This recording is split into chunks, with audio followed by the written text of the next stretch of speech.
이번 주 안에 드디어 포승줄에 묶인 모습을 볼 수 있을 것 같습니다.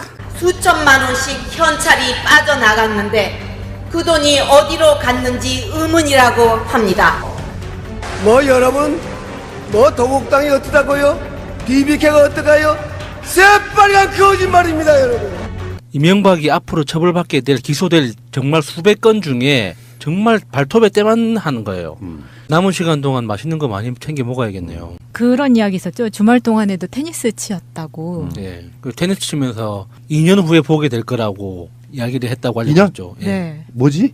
그러니까. 그렇게 이야기를 했대요. 이명박 씨가 구속영장이 청구됐군요. 청구됐습니다. 효과음 좀 넣어주세요. 빰빠밤빠밤. 효과음 넣는 거 귀찮아. 네, 귀찮아. 마차님. 직접 효과음 주세요. 생략하겠습니다. 그럼.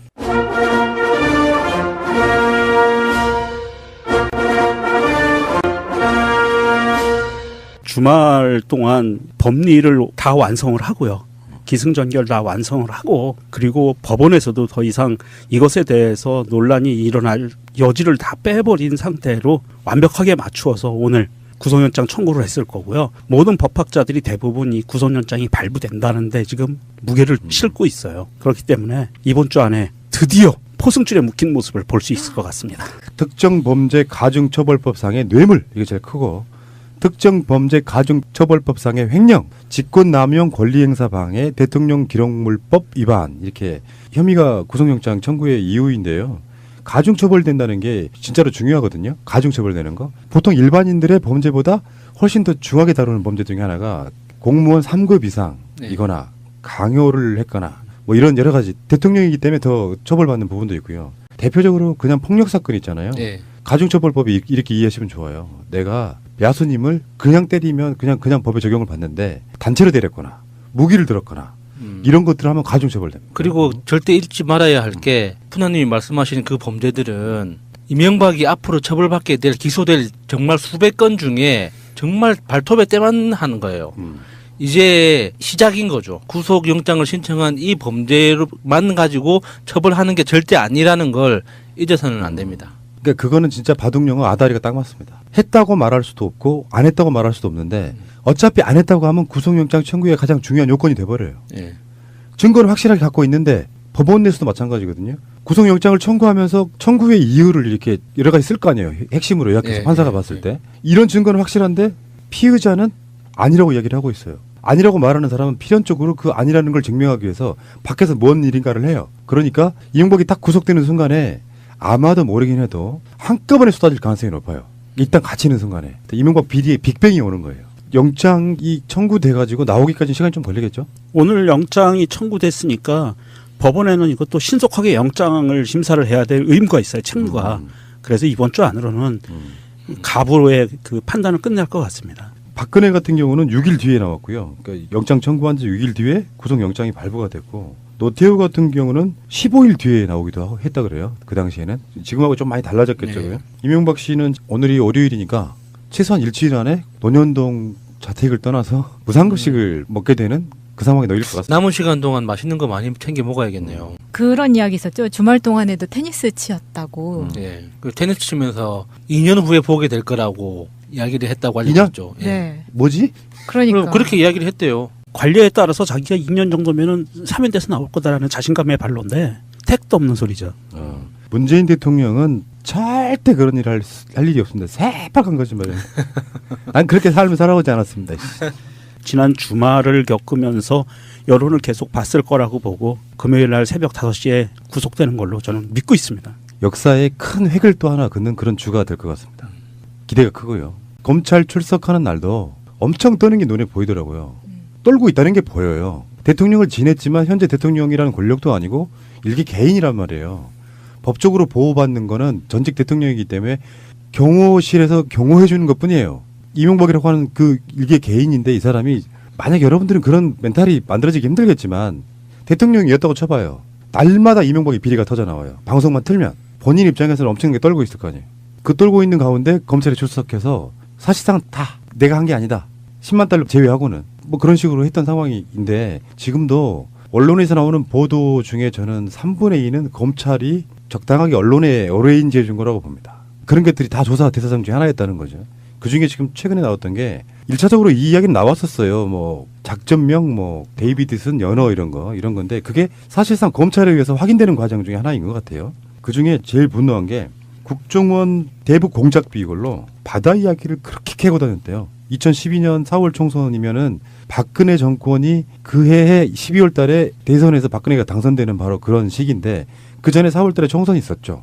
그 총선 때 바다 이야기 관련해 갖고 필리핀에 도주했던 관련자를 국내에 송환해 가지고 노무현 대통령과의 관련성을 폭로하고 추모 분위기를 꺾자는 의도에서 이 공작을 했는데 조사를 했더니 관련성이 전혀 드러나지 않았다. 그래서 왜 가끔씩 우리 방송에 최민희 의원이나 김현 의원 이런 분들이 나와갖고 하는 말 있잖아요. 우리가 뭔가가 있었으면 진작 털렸을 거라는 게 바로 이런 이야기거든요. 털어도 사건의 관련성, 개연성이 안 나오니까 무혐의에 넘어가는 거예요. 그러니까 이 바다 이야기라는 이름을 중심으로 해서 만들어졌던 조작에 의해서 가장 큰 피해자 중에 한 명이 명계남 씨잖아요.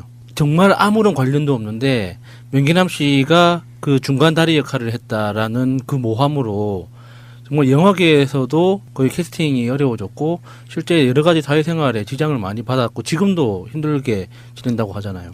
그 후폭풍으로. 바다 이야기는 제가 개인적으로 좀 인연이 있어요. 제가 20대 초반에 사업을 하면서 CCTV 관련 그 제품 납품을 일을 했었는데 그때 그 바다 이야기 이전에는 그 화상경마장이 유행을 했었거든요. 그래서 그 화상경마장 오락실 내부에 CCTV를 설치해주는 일을 하면서 인연이 돼가지고 그 오락실의 전체 시스템 서버를 관리하는 일까지 하다 보니까 전체 이제 화상경마장이나 바다 이야기가 어떻게 운영되는지 전반적인 시스템을 이제 한번 볼 기회가 있었어요. 그래서 이거 100% 사기구나. 이게 왜냐면은 사업에 관여하는 사람들이 대부분 조폭으로 보이는 사람들이 대부분이었어요. 그래서 실제로 내부를 들여다봐도 현금으로 운영하는 거기 때문에 일종의 점조직처럼 운영이 되는 거죠. 그러니까 그 검찰이나 국세청에서 바다 이야기에 대해서 어떤 그림을 그려놓고 기획수사로 들어가면은 누구든 걸려 들어올 수밖에 없는 그런 형사였어요. 그런데 이게 그 당시에 스타크래프트 때문에 그 아케이드 오락실이 거의 다 이제 문을 닫고 있는 상황에서 맞아. 다 PC방으로 바뀌고 있었던. 마지막 사업 모델로 이제 쥐어 짜서 나온 거였거든요. 바다 이야기가. 그러다 보니까 각 지역 지주들하고 이해관계가 엮여가지고 바다 이야기가 들어간 그 동네는 보통 1년 내에 자살하는 사람이 몇 명씩 나오는 그리고 돈 때문에 칼부림 나고 동네 일대는 슬럼화 된다고 하죠. 그러니까 환전 그 상품권 현금으로 바꿔주는 이게 불법 환전소가 우후죽순 들어서고 지금의 저기 강원랜드 같은 분위기가 전국적으로 벌어진 거예요. 그래서 그게 이제 갈 때까지 가고 난 다음에 완전히 그러니까 지역사회가 파토가 난 다음에 이제 단속이 들어가기 시작했죠. 이명박 정권에서. 그러니까 완전히 그냥 사행성 도박이라는 게 절대 돈을 벌 수 없는 구조. 예. 그런 사기 진짜 이거는 운영 시스템을 보면 이거는 100% 사기다라는 걸 알 수밖에 없어요. 예. 우리 야수님이 영도 바닷가에서 놀던 이야기, 바다 이야기. 고래 잡는 이야기. 이게 그 도박이라는 게 그렇습니다. 도박이라는 거는 어차피 사행성이고요. 이게 뭐 국가에서 하건 개인이 하건을 따지지 않고 도박은 기본 사행성이라는 것이 바닥에 깔려 있어요. 그런데 이게 확률을 어떻게 조작하느냐, 뭐 덜 조작하느냐, 많이 조작하느냐의 차이지 확률이라는 것을 만들어 놓는 것 자체도 조작이거든요. 그렇죠. 예, 그래서 라스베가스나 뭐 마카오 이런 데서 하는 것들도 확률을 만들어 놔요. 기본 조작을 해놓는 거예요. 몇 % 확률로 당첨되게 만들어 놓는 거기 때문에 이건 기본은 조작이고요. 이 조작의 확률이 얼마나 되느냐, 이게 뭐 100분의 1이냐, 1억분의 1이냐 이 차이에 따라 다른 거지 큰 차이는 없고 문제는 이런 바다 이야기가 이명박 정권에서 자기들의 정치적인 입지를 다지기 위해서 이전 정권을 공격하기 위한 수단으로 삼아서 되지도 않는 증거도 없는 것을 탈탈 털어서 뭔가를 조작을 하려고 했는데도 불구하고 전 국가적인 차원에서 나서서 조사했는데도 불구하고 아무것도 안 나왔다. 그런데 아무것도 안 나왔는데 2017년 5월 장미 대선이라고 하는 그 대선에서도 이 바다 이야기가 나왔어요. 홍준표 입에서. 이런 상황들을 봤을 때 이것은 끝난 게 아니고 앞으로도 지속적으로 자유한국당 부류, 바른당 이 부류 애들은 지속적으로 꺼낼 수밖에 없는 아젠다예요. 왜냐하면 조금이라도 흠집 낼 수 있는 그 스크래치를 낼 수 있는 정말 작은 먼지 같은 존재들이라도 그거를 키워서 만들어내야 되기 때문에 얘네들은 계속 들고 나올 거고요.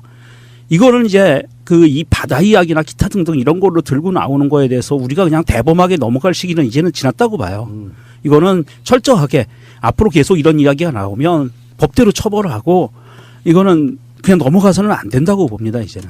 관련이 없음이 드러났음에도 불구하고 한쪽에서는 그러니까 정식 뉴스로는 못 나가고 국정원 등이 가짜 뉴스를 만들어가지고 카톡 같은 데 뿌리는 방식으로 계속 스크래치를 내니까 노인들이 그러는 거예요. 이번에 수원에서 폭행당하신 분 혹시 기사 보셨습니까? 아, 태극기 집회 중에 네. 폭행당한. 그렇게 이제 결의에 찬 좀비들이 죽창 들고 돌아다니는 거예요. 그래서 마음에 안 들고 뭔가 좀 시비가 걸리면은 다구리 논다고 하죠. 어떤 식이었냐면은 그 깃발 들고 있는 그 막대 있잖아, 긴 거. 예. 이걸로 차 안에 집어넣고 막 쑤셔버린 거예요. 그리고 나서 그 안에는 어린 아이들도 타고 있었고 부인도 타고 있었습니다. 그 밖에 나오니까 집단 폭행하고 경찰은 거기에서 피해자를 막는 방식이 아니고 모른 척하는 방식으로 당해버린 거예요. 이 사건이 지금 정식으로 고소가 된 모양이던데 그런 분들이 그렇게 해서 나오는 겁니다. 그러니까 잘못 뭔가가 입력되어 있는 좀비들이 나라의 발전을 지속적으로 지체하고 있는 그런 상황이라 이렇게 보시면 될 것 같고요. 다시 말씀드리지만 이쪽 분들의 어떤 이런 비리가 있었으면 진작에 나와서 다 털렸어요. 그러니까 지금 그럴듯하게 카톡이나 하다못해 우리 방송 댓글 같은 곳에도 그런 이야기들이 가끔씩 달리지 않아요. 뭐 바다 이야기는 어쩌네 저쩌네 다 거짓말입니다, 여러분. 그렇게 해봐야 안 되는 건 안 되는 것이고 없는 건 없는 것이죠. 예. 자, 다음에 지광스님이란 분 좀 이야기하는데 이명박 씨가 아주 독실한 기독교 신자 아니겠습니까? 소망교회 유명하고요. 서울시도 봉헌하신 분. 그렇지. 예. 대통령 시절에도 무릎 꿇고 기도하는. 그런 이명박이었는데 범종교적으로 이제 화합하실 분이시니까. 돈에 관해서는 정말 어떤 일가를 이룬 철학자 같아요. 어떤 것도 그 구별하지 않고 돈만 갖다 준다면 모두 다 안아주는 그 화상경마장이 유행을 했었거든요. 그래서 그 화상경마장 오락실 내부에 CCTV를 설치하는 그 설치해주는 일을 하면서 인연이 돼가지고 그 오락실의 전체 시스템 서버를 관리하는 일까지 하다 보니까 전체 이제 화상경마장이나 바다 이야기가 어떻게 운영되는지 전반적인 시스템을 이제 한번 볼 기회가 있었어요. 그래서 아 이거 100% 사기구나. 이게 왜냐면은 사업에 관여하는 사람들이 대부분 조폭으로 보이는 사람들이 대부분이었어요. 그래서 실제로 내부를 들여다봐도 다 현금으로 운영하는 거기 때문에 일종의 점조직처럼 운영이 되는 거죠. 그러니까 그 검찰이나 국세청에서 바다 이야기에 대해서 어떤 그림을 그려놓고 기획 수사로 들어가면은 누구든 걸려 들어올 수밖에 없는 그런 형사였어요. 그런데 이게 그 당시에 스타크래프트 때문에 그 아케이드 오락실이 거의 다 이제 문을 닫고 있는 상황에서 맞아. 다 PC방으로 예. 바뀌고 있었던. 마지막 사업 모델로 이제 쥐어짜서 나온 거였거든요. 바다 이야기가. 그러다 보니까 각 지역 지주들하고 이해관계가 엮여가지고 바다 이야기가 들어간 그 동네는 보통 1년 내에 자살하는 사람이 몇 명씩 나오는, 그리고 돈 때문에 칼부림 나고 동네 일대는 슬럼화 된다고 하죠. 그러니까 환전 그 상품권 현금으로 바꿔주는 이게 불법 환전소가 우죽순 들어서고 지금의 저기 강원랜드 같은 분위기가 전국적으로 벌어진 거예요. 그래서 그게 이제 갈 때까지 가고 난 다음에 완전히 그러니까 지역사회가 파토가 난 다음에 이제 단속이 들어가기 시작했죠. 이명박 정권에서. 그러니까 완전히 그냥 사행성 도박이라는 게 절대 돈을 벌 수 없는 구조. 예. 그런 사기, 진짜 이거는 운영 시스템을 보면 아, 이거는 100% 사기다라는 걸 알 수밖에 없어요. 예. 우리 야수님이 영도 바닷가에서 놀던 이야기, 바다 이야기. 고래 잡는 이야기. 이게 그 도박이라는 게 그렇습니다. 도박이라는 거는 하고 있다는 게 보여요. 대통령을 지냈지만 현재 대통령이라는 권력도 아니고 일개 개인이란 말이에요. 법적으로 보호받는 거는 전직 대통령이기 때문에 경호실에서 경호해 주는 것뿐이에요. 이명박이라고 하는 그 일개 개인인데 이 사람이 만약 여러분들은 그런 멘탈이 만들어지기 힘들겠지만 대통령이었다고 쳐봐요. 날마다 이명박이 비리가 터져 나와요. 방송만 틀면 본인 입장에서는 엄청나게 떨고 있을 거 아니에요. 그 떨고 있는 가운데 검찰에 출석해서 사실상 다 내가 한 게 아니다. 10만 달러 제외하고는 뭐 그런 식으로 했던 상황인데 지금도 언론에서 나오는 보도 중에 저는 3분의 2는 검찰이 적당하게 언론에 어레인지 해준 거라고 봅니다. 그런 것들이 다 조사 대상자 중에 하나였다는 거죠. 그중에 지금 최근에 나왔던 게 1차적으로 이 이야기는 나왔었어요. 뭐 작전명, 뭐 데이비드슨 연어 이런 건데 그게 사실상 검찰에 의해서 확인되는 과정 중에 하나인 것 같아요. 그중에 제일 분노한 게 국정원 대북 공작 비걸로 바다 이야기를 그렇게 캐고 다녔대요. 2012년 4월 총선이면은 박근혜 정권이 그 해에 12월 달에 대선에서 박근혜가 당선되는 바로 그런 시기인데 그 전에 4월 달에 총선이 있었죠. 그 총선 때 바다 이야기 관련해 갖고 필리핀에 도주했던 관련자를 국내에 송환해가지고 노무현 대통령과의 관련성을 폭로하고 추모 분위기를 꺾자는 의도에서 이 공작을 했는데 조사를 했더니 관련성이 전혀 드러나지 않았다. 그래서 왜 가끔씩 우리 방송에 최민희 의원이나 김현 의원 이런 분들이 나와갖고 하는 말 있잖아요. 우리가 뭔가가 있었으면 진작 털렸을 거라는 게 바로 이런 얘기거든요. 털어도 사건의 관련성, 개연성이 안 나오니까 무혐의에 넘어가는 거예요. 그러니까 이 바다 이야기라는 이름을 중심으로 해서 만들어졌던 조작에 의해서 가장 큰 피해자 중에 한 명이 명계남 씨잖아요. 정말 아무런 관련도 없는데 명계남 씨가 그 중간 다리 역할을 했다라는 그 모함으로 정말 영화계에서도 거의 캐스팅이 어려워졌고 실제 여러 가지 사회생활에 지장을 많이 받았고 지금도 힘들게 지낸다고 하잖아요. 그 후폭풍으로. 바다 이야기는 제가 개인적으로 좀 인연이 있어요. 제가 20대 초반에 사업을 하면서 CCTV 관련 그 제품 납품을 일을 했었는데 그때 그 바다 이야기 이전에는 어차피 사행성이고요. 이게 뭐 국가에서 하건 개인이 하건을 따지지 않고 도박은 기본 사행성이라는 것이 바닥에 깔려 있어요. 그런데 이게 확률을 어떻게 조작하느냐, 뭐 덜 조작하느냐, 많이 조작하느냐의 차이지 확률이라는 것을 만들어 놓는 것 자체도 조작이거든요. 그렇지. 예, 그래서 라스베가스나 뭐 마카오 이런 데서 하는 것들도 확률을 만들어 놔요. 기본 조작을 해놓는 거예요. 몇 % 확률로 당첨되게 만들어 놓는 거기 때문에 이건 기본은 조작이고요. 이 조작의 확률이 얼마나 되느냐, 이게 뭐 100분의 1이냐, 1억 분의 1이냐 이 차이에 따라 다른 거지 큰 차이는 없고 문제는 이런 바다 이야기가 이명박 정권에서 자기들의 정치적인 입지를 다지기 위해서 이전 정권을 공격하기 위한 수단으로 삼아서 되지도 않는 증거도 없는 것을 탈탈 털어서 뭔가를 조작을 하려고 했는데도 불구하고 전 국가적인 차원에서 나서서 조사했는데도 불구하고 아무것도 안 나왔다. 그런데 아무것도 안 나왔는데 2017년 5월 장미 대선이라고 하는 그 대선에서도 이 바다 이야기가 나왔어요. 홍준표 입에서. 이런 상황들을 봤을 때 이것은 끝난 게 아니고 앞으로도 지속적으로 자유한국당 부류, 바른당 이 부류 애들은 지속적으로 꺼낼 수밖에 없는 아젠다예요. 왜냐하면 조금이라도 험집 낼 수 있는 그 스크래치를 낼 수 있는 정말 작은 먼지 같은 존재들이라도 그거를 키워서 만들어내야 되기 때문에 얘네들은 계속 들고 나올 거고요. 이거는 이제 그 이 바다 이야기나 기타 등등 이런 걸로 들고 나오는 거에 대해서 우리가 그냥 대범하게 넘어갈 시기는 이제는 지났다고 봐요.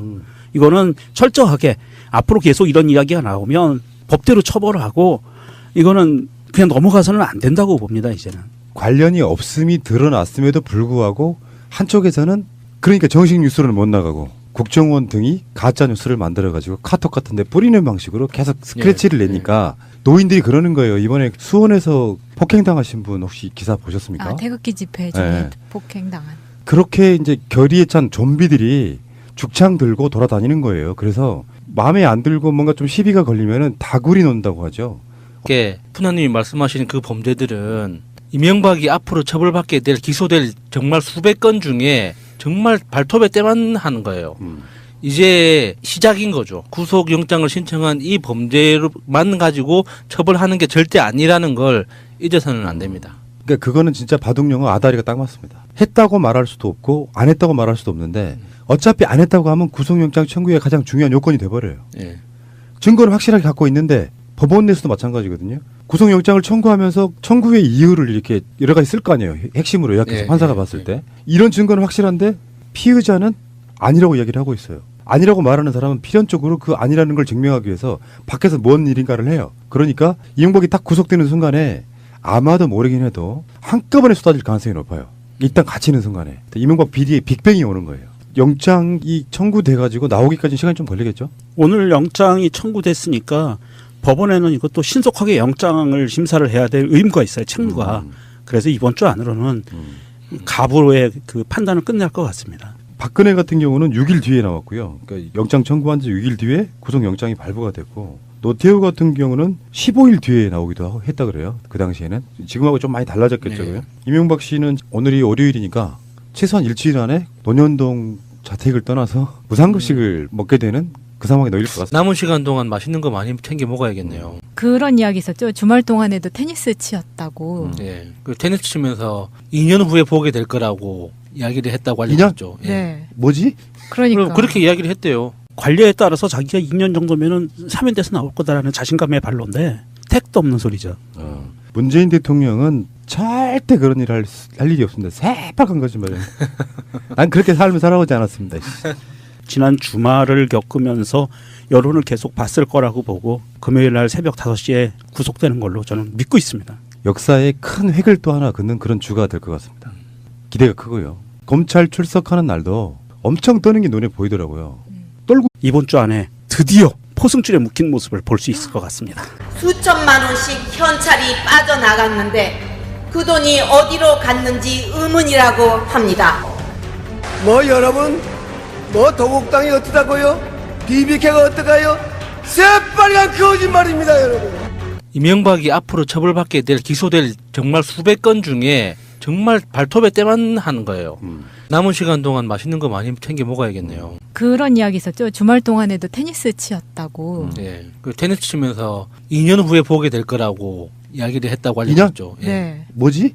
그러니까. 그렇게 이야기를 했대요.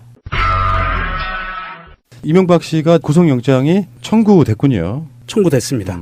효과음 좀 넣어주세요. 빰빠밤빠밤. 효과음 넣는 거 귀찮아. 네, 귀찮아. 마차님.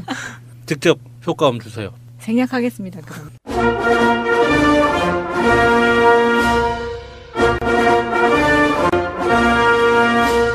주말 동안 법리를 다 완성을 하고요. 기승전결 다 완성을 하고 그리고 법원에서도 더 이상 이것에 대해서 논란이 일어날 여지를 다 빼버린 상태로 완벽하게 맞추어서 오늘 구속영장 청구를 했을 거고요. 모든 법학자들이 대부분 이 구속영장이 발부된다는데 지금 무게를 싣고 있어요. 그렇기 때문에 이번 주 안에 드디어 포승줄에 묶인 모습을 볼 수 있을 것 같습니다. 특정범죄 가중처벌법상의 뇌물, 이게 제일 크고, 특정범죄 가중처벌법상의 횡령, 직권남용 권리행사 방해, 대통령 기록물법 위반, 이렇게 혐의가 구속영장 청구의 이유인데요. 가중처벌된다는 게 진짜로 중요하거든요. 가중처벌되는 거. 보통 일반인들의 범죄보다 훨씬 더 중하게 다루는 범죄 중에 하나가 공무원 3급 이상이거나 강요를 했거나 뭐 이런 여러 가지, 대통령이기 때문에 더 처벌받는 부분도 있고요. 대표적으로 그냥 폭력 사건 있잖아요. 예. 가중처벌법이 이렇게 이해하시면 좋아요. 내가 야수님을 그냥 때리면 그냥 법에 적용을 받는데 단체로 때렸거나 무기를 들었거나 이런 것들을 하면 가중처벌됩니다. 그리고 절대 잊지 말아야 할